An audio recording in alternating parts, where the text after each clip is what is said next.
L'insécurité alimentaire mondiale n'a pas été aussi grave et préoccupante depuis des années. Cette assertion du directeur général de la FAO, l'Organisation des Nations Unies pour l'alimentation et l'agriculture, à l'occasion de la Journée mondiale de l'alimentation, témoigne à suffisance de l'acuité de la situation. En effet, aujourd'hui dans le monde, 811 millions de personnes souffrent de la faim. Dans ce lot, l'on retrouve plus de 250 millions d'Africains, selon le rapport sur l'état de la sécurité alimentaire et de la nutrition dans le monde en 2020. En Afrique de l'Ouest, ce sont plus de 31 millions de personnes qui n'ont pas accès à la nourriture. Des chiffres effarants qui rappellent l'urgence d'agir.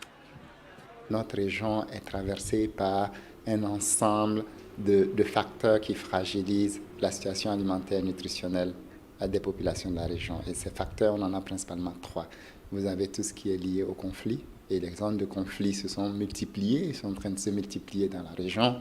Le lac Tchad, le Liptako-Gourma ou le Sahel, le centre du Sahel avec le Mali, le Burkina et le Niger. Et on voit de plus en plus aussi toutes les questions d'insécurité qui s'étalent sur les pays côtiers.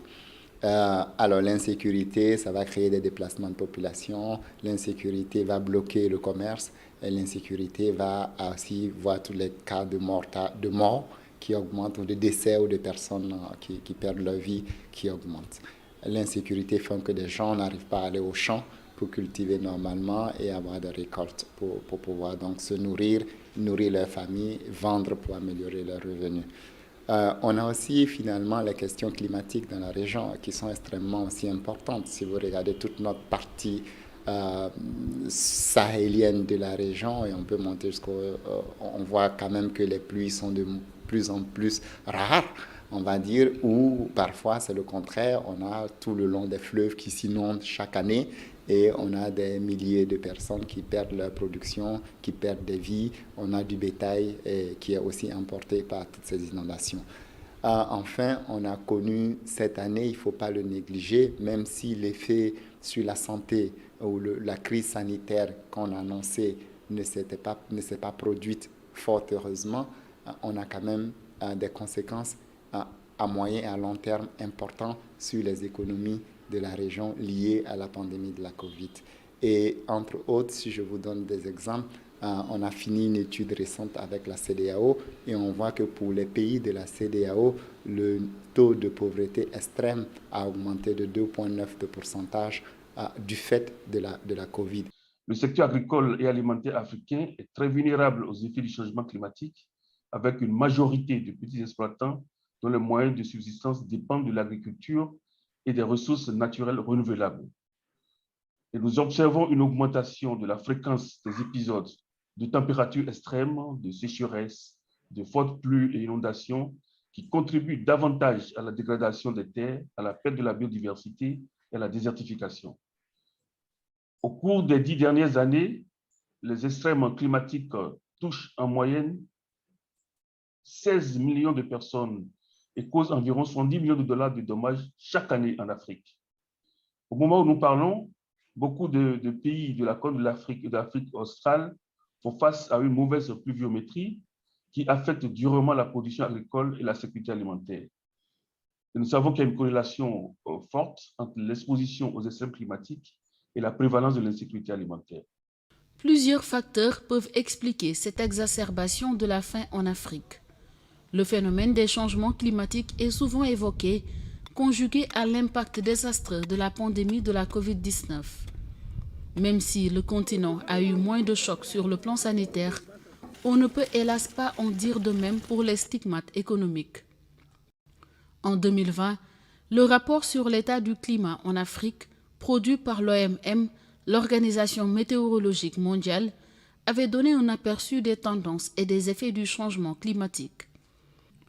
Le rapport avait mis en évidence la vulnérabilité disproportionnée de l'Afrique. Le continent s'est réchauffé plus rapidement que la moyenne mondiale, terre et océan confondus. Au cours de l'année 2020, les indicateurs climatiques en Afrique ont été caractérisés par une augmentation continue des températures et une accélération de l'élévation du niveau de la mer. À cela s'ajoutent des phénomènes météorologiques et climatiques extrêmes tels que les inondations, les glissements de terrain, les sécheresses et les impacts dévastateurs associés. Si vous prenez la fréquence des sécheresses ou des périodes sèches pendant une saison de pluie, elles sont de plus en plus longues et de plus en plus dures. Si vous prenez les inondations dans le côté inverse, vous avez de plus en plus d'inondations qui créent de plus en plus de dégâts et qui s'étendent en ampleur. Donc, on est confronté à une vraie crise climatique dans la région. Si vous considérez que, globalement, on a une augmentation de température de 4% comparée à celle qu'on a aujourd'hui ou celle qu'on a eue avant la période pré-industrielle, vous aurez 1,8 milliard de personnes qui seront en insécurité alimentaire globalement dans le monde. Et on sait que la majorité de ces personnes vont vivre dans des endroits où les conditions climatiques sont les plus difficiles. Si vous prenez encore notre région aujourd'hui, du fait du climat, ou des changements climatiques et l'impact de ces changements climatiques, vous avez plus de migrations. Des migrations vers les pays côtiers ou des migrations vers l'extérieur, avec toutes les conséquences qu'on connaît avec l'immigration clandestine. Si vous prenez l'impact du climat, c'est aussi des vies qui sont perdues. C'est aussi des animaux ou du bétail qui est perdu dans la région. C'est une région où, en tout cas la partie sahélienne, c'est une région à vocation d'élevage. L'élevage constitue le principal moyen d'existence. Et avec les changements climatiques, avec les sécheresses récurrentes, il y a du manque de points d'eau potable, pour d'eau potable tout simplement, aussi bien pour les animaux que pour les hommes, qui forcent les populations à migrer, qui forcent les éleveurs à migrer. Et tout le long des couloirs de transhumance qu'il y a dans cette région, on a de plus en plus de conflits, de tensions entre les agriculteurs et les éleveurs à cause des changements climatiques répétés. Vous savez tous, les pluies se décalent dans la saison. On peut commencer avec des pluies trop faibles. Donc, par exemple, tout le monde s'est habitué maintenant à faire le semis plusieurs fois. Donc ça, ce sont des choses qui avancent. Il y a une gestion du risque agricole par le paysan qui doit s'améliorer petit à petit. Sur des méthodes traditionnelles, semer plusieurs fois, mais aussi modernes, donner des semences qui s'adaptent à chaque fois au changement climatique. Vous savez par exemple que le mil, il y a des milles de durée de 100 jours quand on a la pluie, et puis il y a des milles de durée de 60 jours quand on est vraiment arrivé tard dans la saison et que in extremis, on peut encore faire cette plantation. Si on pouvait avoir la même chose pour des plantes comme le sorgho, je dirais même le maïs, je dirais même certaines autres céréales ou même légumes, ce serait très utile parce que dans une période courte de temps, on peut arriver à récupérer une culture. Et pour terminer, bien entendu, il y a tous les investissements à faire pour sécuriser l'accès à la terre aux petits paysans et l'accès à l'eau. Alors sur les fleuves, vous savez que depuis très longtemps, on met en place des systèmes de pompage qui ont permis d'irriguer des centaines de milliers d'hectares. Mais les gens qui ne bénéficient pas de fleuves, comment font-ils? Donc là reste la solution des petits barrages collinaires, faire remonter la nappe phréatique et faire des petits puits ou forages qui permettent d'irriguer des petites surfaces. Donc le FIDA soutient beaucoup de projets dans ce sens, que ce soit les unités pastorales dans les zones sèches comme le Ferlo au Sénégal, mais aussi au Mali ou ailleurs, ou que ce soit le système des cordons pierreux pour remplir la nappe phréatique que l'on fait au Niger, en Mauritanie et dans d'autres pays. Donc tous ces systèmes permettent aux paysans de mieux gérer la menace climatique et d'améliorer leur production. Face à ces incertitudes permanentes en matière d'avenir alimentaire en Afrique, les acteurs du secteur se sont d'ores et déjà attelés à la recherche d'alternatives. Repenser nos systèmes agricoles demeure la seule voie de salut pouvant assurer une nourriture en quantité et en qualité. Le FIDA, le Fonds international de développement agricole, encourage un système de production agroécologique. On a un problème d'un point de vue économique sur les systèmes de production et d'un point de vue nutritionnel sur la qualité des produits mis à disposition. Je rajouterai à cela que la croissance de la production agricole en Afrique n'est pas suffisante. On a une croissance de moyenne de 2% chaque année, alors qu'il faudrait une croissance de 7 à 8% pour remplir les défis d'aujourd'hui et de demain. Pourquoi ça? Parce que d'une côté, la population augmente à un rythme de 2,5 à 3% par an. Donc d'ici 2050, la population africaine aura doublé avec 1 milliard d'habitants en plus qu'il faut nourrir. Et d'autre part, il y a des choix à faire pour améliorer la qualité et la quantité des produits qui proviennent de l'agriculture et sont ensuite mis dans les chaînes de valeur. Alors du côté du FIDA, pour nous, ce qui est très important, c'est de soutenir les familles productrices, puisque la grande majorité des produits que nous consommons viennent des petits paysans, de l'agriculture familiale, et nous devons aider à les moderniser et les transformer. C'est notre tâche principale, ce que nous faisons dans presque tous les pays d'Afrique, et pour notre bureau ici, sur les pays d'Afrique de l'Ouest, où à travers nos 14 projets, nous soutenons plusieurs millions de petits producteurs. Alors avec les méthodes que nous proposons, ils peuvent améliorer leurs techniques, améliorer les chaînes de valeur où ils sont présents, et donc avoir des meilleurs revenus, ce qui est très important. Et quand on a des meilleurs revenus, on peut mieux se nourrir aussi. Donc tout ce processus vertueux doit être amélioré et appuyé de manière à ce que la malnutrition puisse diminuer en Afrique. Même avant la pandémie de la Covid-19, des centaines de millions de personnes sur la planète étaient touchées par la faim. Ceci en dépit du fait que le monde produit suffisamment de nourriture.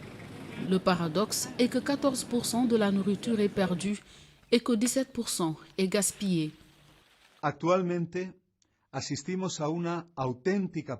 Nous assistons actuellement à un véritable paradoxe en termes d'accès à la nourriture.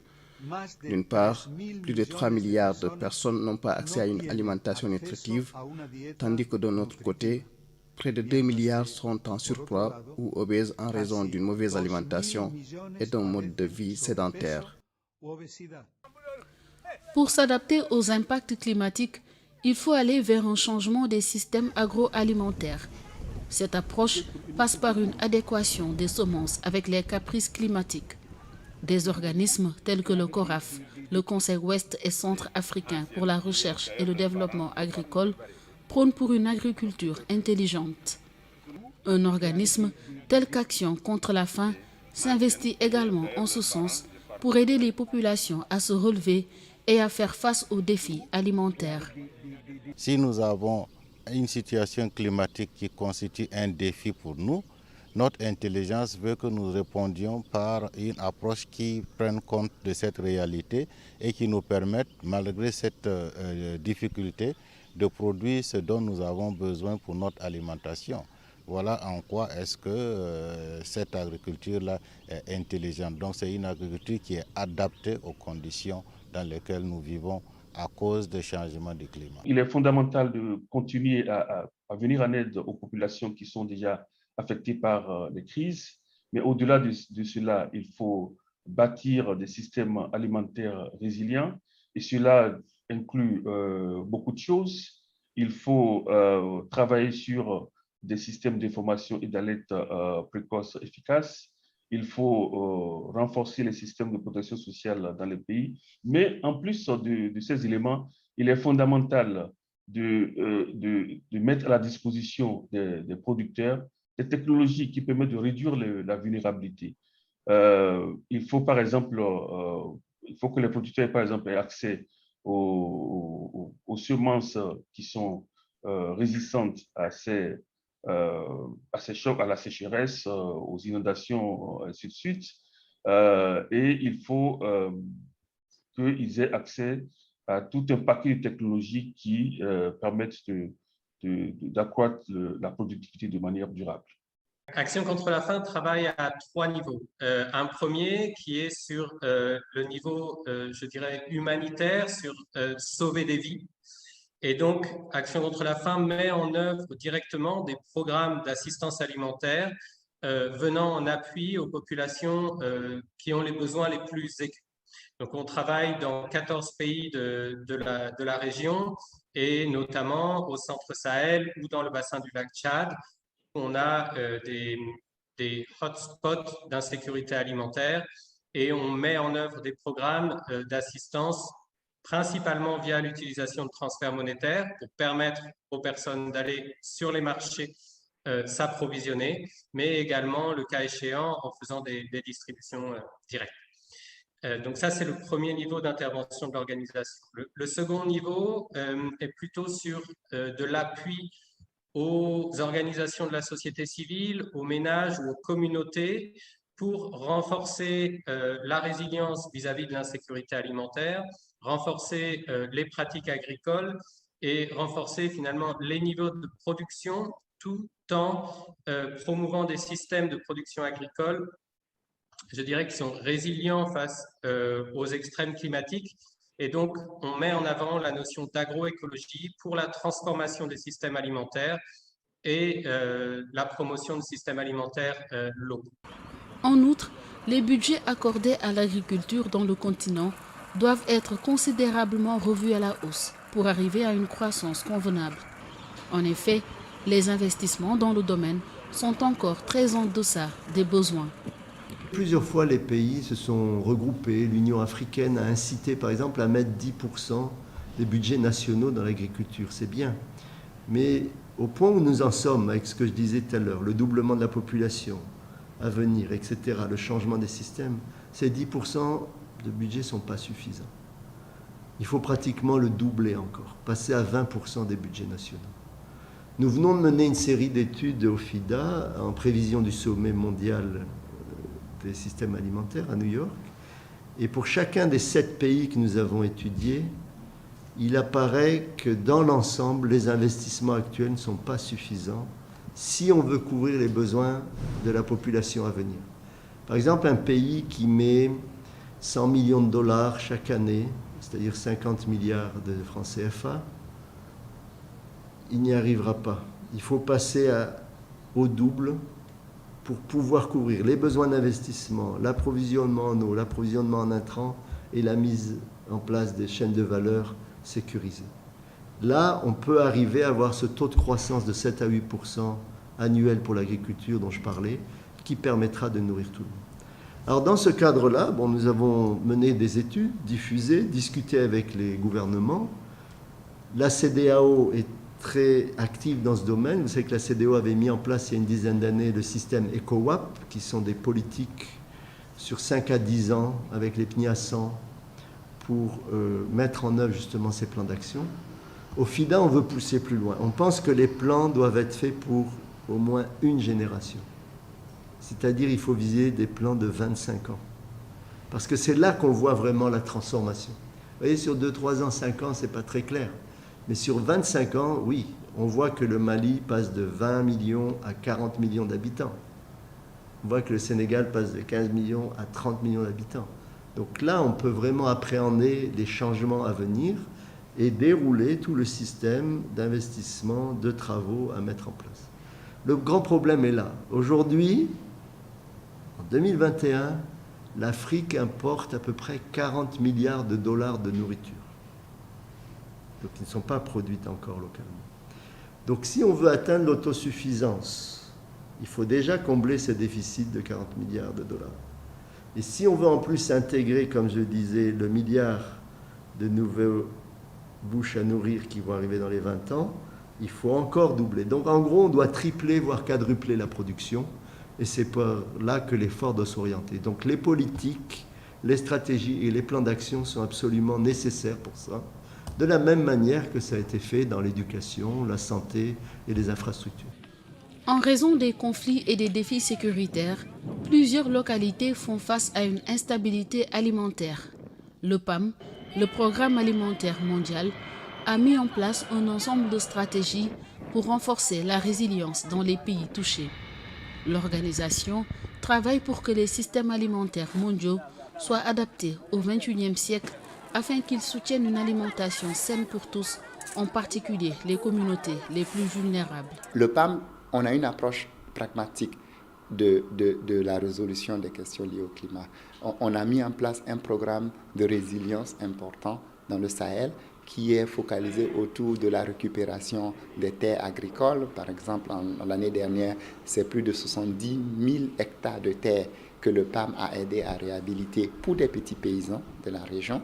On travaille sur des techniques modernes qui permettent aussi, avec le peu de pluie qui viennent, on appelle ça des demi-lunes, avec le peu de pluie qui viennent, nos techniques permettent de conserver beaucoup plus d'eau et donc d'aider à améliorer les rendements des productions agricoles. Vous savez, la zone qui est concernée par ce changement climatique, notamment le Sahel, on a principalement des céréales et l'essentiel de la production est fait de façon traditionnelle, ce qui fait que les rendements sont bas. Donc, la solution ou les solutions que le PAM essaie de proposer, c'est d'aider à augmenter ces rendements, donc aussi à augmenter les revenus des populations, qui est un élément important. La montée des conflits violents est à la fois le produit et la cause de l'insécurité alimentaire dans certaines parties de l'Afrique. L'insécurité physique affaiblit l'incitation à investir, tandis que les violences paralysent les moyens de transport vers les marchés et détruisent les infrastructures indispensables à la croissance des revenus et à la sécurité alimentaire.